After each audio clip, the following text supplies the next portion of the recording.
is your relationship with time? Are you wired and tired, stressed and overwhelmed, busy and going nowhere? Or just want to scale your business? Welcome to Take Back Time with your host, Penny Zenker. Penny focuses on books, strategies, tools, and tips to help you work smarter and approach your time more strategically. As a result, you can have more energy, focus, and get more done in less time. Be more efficient and effective. Get ready to take back time. Hello and welcome to Take Back Time. My name is Penny Zenker and I'm your host. And on this show, we are dedicated to find new and interesting ways for you to look at your sales, your leadership, and your overall productivity for yourself and your team. And so I'm excited today to have Judy Hoberman with me. Yay! She is an award-winning international speaker, best-selling author, trainer, and leading authority on women in leadership. And I'm sure this isn't just for women. So if you're a man and you're listening, I guarantee you're going to walk away with something today too. She has over 3 decades in business, and she combines her wisdom, her humor, we'll find out in a minute, with her behavior shaping insights that impact audiences of 10,000 plus, as well as small groups and individuals. So men and women lead, sell, manage, and recruit differently as a result. And Judy is the master at improving performance and company culture and empowering both genders to better support each other's success in more productive ways. And that's what we're here to talk about, Judy, productive ways. Welcome. Thank you so much. I'm excited to be here. Really, I'm excited. I couldn't wait for today. And me too, because I love talking and hearing different perspectives. And I think that's one of the keys that people take away from this program of Take Back Time is there's different perspectives on how to approach your business and be more productive in that.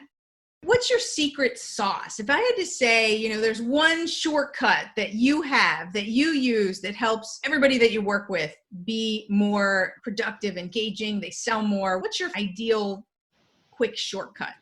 Be present. I mean, that is the number one thing. I don't care what else you're doing. If you're present and you're showing somebody that you're interested in them, not interesting to them, it's a whole different ballgame. Whether you're in sales, leadership, it doesn't matter. Being present is one of the most important things. And when I see people constantly looking at their watch or whatever, it's because it's an Apple Watch and they're reading their emails. And to me, that is disconnect. Present. Now, I will tell you that I come from the insurance world, and unless it was blood or bones, it wasn't an emergency, and you could wait. You could wait the 10 minutes, or you can wait the 5 minutes, or you can wait the hour, unless it's an emergency. If it's your family and there's an emergency, totally different.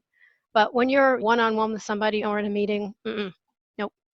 I like that, unless it's blood or bones. I always tell people they're not a brain surgeon, so they don't have to pick it up. They don't have to check it, and the business is not going away. Exactly. You're not delivering blood plasma. If you are, go for it. But other than that, you don't need to do it. So what do you think is behind that for people? Because, as easy as for us to say that and somebody to say, I know that, we don't do it. I think that some of it is more instant gratification. Everything has to come now. It's not, you're sitting and talking to somebody and somebody asks you a question, you don't have the answer. What's the first thing you do? You pick up your phone and you look it up. Growing up, we didn't have this. Okay. You had to wait, or you went to an encyclopedia, which obviously didn't give you the correct answer for that moment. You don't need to know everything that moment. You just don't. And that's what part of it is we want to know the answers just like that. So we're so impatient. Totally. So how does one practice being patient? Well, I don't know about being patient, but I do know about being present, which is almost kind of the same thing. Okay. I know that when I talk to my clients or when I was an agency manager for insurance, I would say to them, when you're sitting with somebody, ask the question, are you okay if I take notes? The person's going to say yes or no. But when they say yes and you take notes, you have to be present and you have to be listening because they're telling you things that you need to understand in their words. Mm-hmm. That's the way you're going to be able to create a relationship and close a sale. It's not going to be where you're just thinking about the laundry list and what's for dinner. You're present. You're 100% present. So if you just start like that, that's the easiest way to get started. I do it with everybody. So I'm taking notes right now, right? So Judy, is it okay if I take notes? Yes, of course. I think that's interesting for a couple of different reasons because A, it puts you on the place to be present. That's what I think I hear you saying. But it also lets that person know that you care enough to make sure that you get their information. And if it seems like you're distracted, because if you're taking notes and you don't ask, they may think you're doing something else. Right. So it also lets them know that it is about them. So I like that as an intro to a conversation in that really identifying and clarifying that presence for everybody. Right. And when you ask a question, an open-ended question, and they give you some information, they're going to tell you some things that you wouldn't have gotten unless you were really listening. And it's usually the why that they're doing something. When you have someone's why, that whole conversation changes. It just changes because now you get it. And they think, wow, you really listened to me because you repeated it back in their words. So you were present. Well, I think also, right, in order sometimes to get that why, you also have to not just listen or listen for what's being said, but also listening for what's not being said. Absolutely. What would you say around that? First of all, it starts with the body language. And so they're saying things and they're not saying things. When somebody's sitting there like this, you know that they are not comfortable with anything that you're doing until they put their arms down. So you have to watch what they're saying and what they're not saying. And if they're not being present, you have to try to get them not to be distracted. And so it's a conversation. I don't know. I used to say to people, let's talk, let's look at each other eye to eye, and let's really get down to business here. And it wasn't anything that was drastic, but I just knew that they were being distracted. There's kids running around, there's all kinds of stuff. So what that leads me to think about, right, is also how do you protect your presence? If you're in an environment that has a lot going on, right, that's not conducive for a good meeting. So we really have to take a look at the environment that we're setting up for ourselves. Yes? Okay, but look at today. So everybody's doing Zoom or some sort of platform. Right. Okay. So what's happening? You're watching a cat go across the keyboard and you're watching the kids come out and do whatever. The spouse or the partner comes through and goes through the door and goes over here. So I always tell people, give yourself some slack. We're doing the best we can and we're getting to see how people really live. So it's not going to be as focused as you think it's going to be, but it's pretty cool. I do a panel every week. There's one woman that comes on. She brings her son on, and he only just wants to wave and say hi. And then he leaves almost every week. But that's part of life. He couldn't do that before when she was working from an office. Right. So I think that if we give each other a break and cut some slack into it, we're going to be as focused as we possibly can in this environment. I still take notes, though. I do. Yeah, absolutely. And I hear what you're saying is there's a balance. With everything, there's a balance. Totally. So what I'm hearing is, and I think there might be some other tips that you could bring to us too like that, is you're saying that part of being distracted by family and whatever is if you just give your children or whatever that 1 second of your presence and give them that attention, that you'll get more focus for the rest of the time. Is that right? Right, because you're very stressed now. You just want to say something and you just feel like you can't. If you just say, can you hold on for 1 second?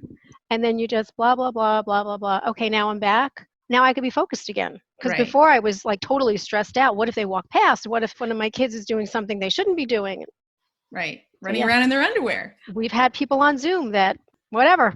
Right. You know. So what are some other things like that, since we're talking about presence, then we'll shift a little bit, because I think this is really important. I'm on a sales call, I'm on Zoom. What are some things that I can do to protect my presence or to do the best I can with the situation that I'm in? Well, I like to begin the conversation by basically saying that. Right. Asking the question, right? Yeah, just being real. Okay. So, and you have to give people the credit where credit's due, like everything is great. When we get down to the business portion of the program, I like to ask lots of questions. I was dubbed the question queen. So for me, asking questions is no big deal. But I like to ask certain questions because it's a different conversation. Like sometimes I'll ask, like, what do you still want to accomplish? And it's a very different type of question because when you ask it, a lot of people will say, no one's ever asked me that before. And then the conversation goes into a totally different pathway. And they're telling you things that they may not have said to anybody out loud. And all of a sudden, you're really hearing what's going on. You're really hearing it. So I love those kind of questions. But I come up with lots of different questions just to get them involved. So we're staying like this. No. Right. It's creating that engagement and focus on both sides. Let's move into questions because Okay. as a salesperson or anything that you're doing, right, and you're having a two-way or a multi-way conversation, what would you say are coming up with those key questions? What's the value to that? And let's talk about some example questions like good and better. So questions are going to get somebody to start a relationship with you. That's how it starts. Listening obviously cements it, but questions start it. You have to be really careful not to keep asking the yes and no questions because one question can shut you down totally. So do you need this? No. No. Well, where do you go from there? Right? It's like being a talk show host. If I said to you, so Penny, did you like being on so-and-so's podcast? You could say yes or no. If you said no, I could say, well, why not? And then it's over. But if I said to you, what was the best thing about being on their podcast? Now you have a conversation. Yeah. So I like to do open-ended questions. However, you can't eliminate close-ended questions because those are your tie downs. Those are the ones that are going to get you that little detail that you need. When I was in insurance, I would never, ever ask anybody, do you need insurance? How much did you want to spend? What's the face amount? Who's the beneficiary? I didn't ask that question. I would say, tell me why it's important for you to have insurance put in place today. They told me everything else, but they also told me that reason. And so for me, you have to think about questions. You have to think about who you're talking to, but I always love the open-ended questions because it gets the other person involved in the conversation. So it's not a monologue, it's a dialogue. But there's some things that you put in that question that enhance the question, yes? Of course, but that's the point that, I get them thinking, oh, so I'm going to put a policy in place and I'm going to do that today, but they're not really saying that out loud, but they're thinking about the reasons why it would be so important. If they said to me, if I asked that question, they said to me, well, I'm not going to do it today, I would say, okay, tell me the reason why you'd want the policy, period. I'm not going to back away from it totally. Right. But I would imagine that almost never happens. It's unconscious, that word today that goes in and it works its way. I mean, I'm sure there's a percentage that don't do it today, but it puts that suggestion into their... Absolutely. Absolutely. It's like I used to have somebody, an agent, and she would call me from every single appointment when she was new, and she'd always use one word that I told her she needed to stop saying. She would say, hi, Judy, it's Nikki. I'm visiting with Penny today. That word visiting means that you're not there to do anything but visit. Okay? So I would say to her, don't say visit, say I'm on an appointment with Penny. Right. And so, of course, it took such a long time for her to get that. And then when she finally did it, she said, oh, I'm writing more business. Because you're getting somebody, I'm visiting, I can be back, I can come 10 times, we could have coffee. Right. It's just, you have to change somebody's mindset. And it's not manipulation, it's actual studies that people do. Well, and there's nuances to words, and they do matter, right? I say to people too, with that whole study, right, that words are only 3% of our communication. And I don't know how you feel about this, but it's only when we're out of alignment that those words are less. Like if our body language is completely not in alignment, then our body language is going to tell us more. But those words do have so much more power and influence than just the 3%. Absolutely. And also think about the words you say to yourself before you walked into that appointment. That's right. Oh, I'm never going to do this. I'm never going to get it. They probably don't need it. They won't know enough. All this nonsense that we tell ourselves, which is another story, another whole conversation. Right. That would be another show. We'll have to come back and do that show separately. Yeah. Distractions are the enemy of productivity. Go to distractionquiz.com and find out your distraction profile. Are you a time zombie or a hamster? Take this free distraction quiz today to rate your ability to focus on what keeps you from being a wizard. Go to distractionquiz.com.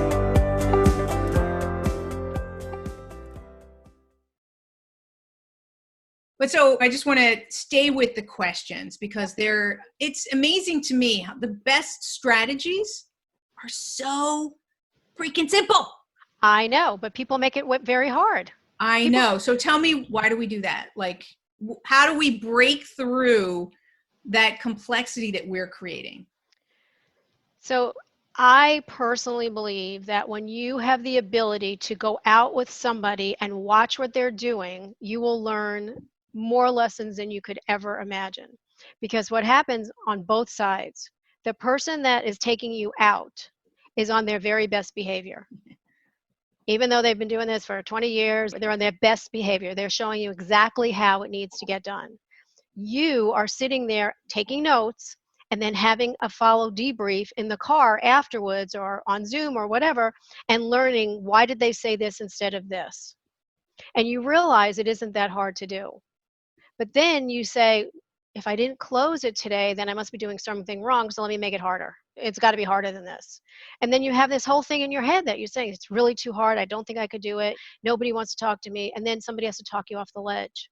We make everything more difficult. So it comes back to that self-talk then. Without question. I'll give you a perfect example. When I first started in insurance, I hated it. I mean, I hated it. I hated everything about it, everything. I was a single mom. I had no idea what I was doing. There was absolutely no training. I talked to myself every day how much I hated this. Every day. What a great start, right? It's a wonderful start. I hate this so much. And nobody there, I was the only female, and nobody in my office would talk to me and say, well, this is what's going to happen, and here's a speed bump and whatever nonsense. So nothing. So, and I'd be fine when I went on an appointment, but I wasn't fine getting to the appointment because I would be like sabotaging myself. One morning I got up, I looked at my kids, and I said, this is my one and only job in the world, that I have to protect my children. And it was like this light bulb went on, and I thought, if I could protect my family, why can't I protect yours and yours and yours and yours and yours? So I dropped them off at school, and I took my rearview mirror. I just remember like it was yesterday, and I said, today I have the privilege of protecting someone's family. Put the mirror back where it was, and off I went. From that day on, I wrote more business because I always told myself I have the privilege of. It wasn't ever hard. I made it so hard. And that's how it changed, because I stopped the nonsense. Because you talked yourself out of it, right? I did, because nobody else would. Now everybody has coaches and. Right. And it does help, right? It helps Absolutely. to have somebody see your blind spots and help you get past them quicker. Because sometimes it just takes so long for us to recognize it. And that's so why it's easy hard. for someone else to see it, right? That's why it's hard, because it takes so long, and we can't get it right, and we can't do it. So when you're working with people on the sales side, it might be an entrepreneur who's running their own business, and they might be a solo entrepreneur. They might have a whole sales team that's working for them. What are your, let's say, top 2 tips? Talked about presence, and we talked about questions. What else would you offer them is an important focus for them? Let's talk about being intentional. Everything you do has to be intentional. So you have to focus on being intentional. Who you speak to, the appointments you make, the places you go to look for clients, you have to be intentional, because otherwise you're going to be running around and making it harder for yourself, but running around talking to people who are awesome people but have nothing to do with who you're supposed to be working with. So if you're not being intentional, it doesn't work. So I use a different word there, but I think we're saying the same thing. I just want to clarify. So I like to say to be strategic. Yeah, same thing. So you're saying the same thing, right? Same exact Just thing. so for people who are listening, that their ears tune up for different words, right? Intentional, purposeful, strategic, getting really clear, and then following that path. Absolutely. Do you know there was a study about the word strategic? No, tell me. They said that there are a lot of women are not being taken seriously. So they tell women, when you're at a meeting, use the word strategic or strategy. Doesn't matter where you're using it, just use it. Well, there you go. I just went over all the men in the audience. Right. Because here's what it's, no, we say, oh my God, John, what a good strategy you just came up with. And they're like, yeah, okay. Honestly, that word makes people believe that you know what you're talking about. Interesting. So there you go. There you go. So strategy, intentional, whatever it is, I think you really have to be focused on that, because that is going to give you much more of a pathway to success than anything else. Because if you are talking to the wrong people or you're going to the wrong places, it doesn't work. Right. I call it the spray and pray approach. That's right. It's not productive. No. The other thing I would say is I do my 3 R's, and I do it every quarter. The 3 R's are review, readjust, release. So I review what I did for the quarter, I readjust what didn't work, and I release what didn't work after I readjusted it. And the release is the hardest part, because you don't want to give something up, but if it's not working, you clearly need to. So I do it every quarter. Give me an example. I think a lot of people learn from examples too. So what's something that might be that process? This is exactly what happened. I decided to put out an online program a couple of years ago because it was the thing to do. And I really didn't want to do it, but I thought, I'm going to do it. And so I did it. So the first quarter I did it. The second quarter I reviewed it, And I thought, well, the results were not really what I wanted, so let me tweak it. So I readjusted it. And then the next quarter, I reviewed it again. I looked at everything I readjusted, and it still wasn't where I wanted it to be. So I released it. So what I did was I pulled it apart and I repurposed it for other things. I didn't lose it altogether, but I took it away from what it was that was making me absolutely insane because it wasn't what I wanted and it wasn't doing what I needed it to do. So that's what it is. Great example is because we do stick with things sometimes much too long because we're afraid to release it. We don't like to lose anything. We don't even like to lose weight, right? But that's a big word again. If you lose it, it comes back. If you release it, it doesn't. How do you define productivity and why? I define it as it's not being busy. It's actually getting things accomplished. So I'm a list person. I've always been a list person. So for me, I can be really busy looking at my list and trying to do things. But when I get to check things off as completed, not that I just started 12 things, I like to start something and finish it. For me, being productive is having the list, being able to go through it, and finishing the project, and then moving on to the next one. That to me is productivity. Okay, I love that. See, I love this question because I've never had the same answer out of all the years I've been doing this. Yep.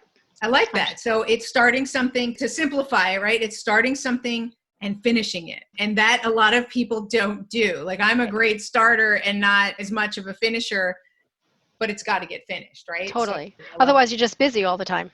That's right. Great. Is there anything else that you wanted to share with the audience before we take a look at where people can reach you? And I think you had a free gift for everyone. I would say that to me, you have to be able to be doing what you love. And if you can't do what you're loving right this moment, do what you have to do, but keep an eye on what you love because you're going to end up there anyway. So I knew when I wanted to leave my business or leave the company I was with, but I knew it wasn't the right time. So I just kept taking the paychecks that they gave me and depositing it into an account that said my business. Had no idea what my business was. So I didn't resent anybody. Mm-hmm. So I would say do what you love and try to get there as quickly as you can because it's a very different feeling when you're doing something that you truly love and you're really passionate about than just doing something. So it's almost like busy productive. Right. Absolutely. And I heard you say that you shifted your own mindset even when you were doing something that you didn't love so that you could, in a way, love the one you're with. Right. Because a lot of times, like I have a lot of clients that want to leave their corporate position, which is what I did. And you're making a lot of money or whatever else you're doing, but you're also leaving money on the table because for me, I knew that the bonuses that I earned were from the year before. It wasn't like they were going to pay me a bonus and then I was leaving. This was earned before. I knew if I left, I would lose that. And I always say to people, are you leaving something on the table? Don't leave something on the table, but don't take what's not yours. I like that. Awesome. So tell us about your free gift and where people can find out more about you. So my company is selling in a skirt, and it has nothing to do with a skirt, honestly, but because it's an acronym, but because it is what it is, you have to be careful how you brand yourself. But my company is really about empowering women and encouraging men to be champions for women. So yes, I never leave the men out either. So the gift is a mini guide, and it's called Skirting the Issues, and it talks about being a female in sales and how men and women are different. And it's a very profound statement when you say men and women are different, but they are. They just are. Not better, not worse, just different. So if you go to sellinginaskirt.com/special-offer, it's right there. Great. You can download it. Yep. Thank you so much. You're so welcome. So before this came up for me, so let's ask you, is there a quote that stands out for you that you could share with the audience before we say goodbye? I actually have a quote. That's my quote. Is that okay? Yeah, use your quote. Okay, so my quote is, women want to be treated equally, not identically. It really means is give us the same opportunity and let us do it. We're not asking for to be treated as men. It's confusing for everybody, but just give us the same opportunity. And it's a short little quote, but it means a lot. Awesome. Well, thank you so much for being here, You're so Judy. welcome. Thank you. And thank you all for being here. Got a couple of nuggets there, so make sure that you took notes. You didn't have to ask for permission first when we're not listening on the other side, but take notes. And really, if you didn't, go back and listen because the nuances are there. And we aren't present enough. If you were, just to bring it back to what we were talking about in this show, if you were listening to something else, you were doing something else, that's awesome. But at the same time, you weren't probably missed a couple of the nuggets that were here, that just by a couple of words or the way that you ask a question could make all the difference to increase the number of leads that you're getting and increase the number of sales you're making. That's huge. Mm-hmm. So, really, as you're listening to podcasts, as you're listening to this podcast, remember to be present for those who you're speaking with, and how to be more productive with that presence, with the questions, and also with the idea of what you're focusing on and being intentional and purposeful and strategic. Thank you all. And my name is Penny Zenker, and I will see you in the next episode. Bye, everyone.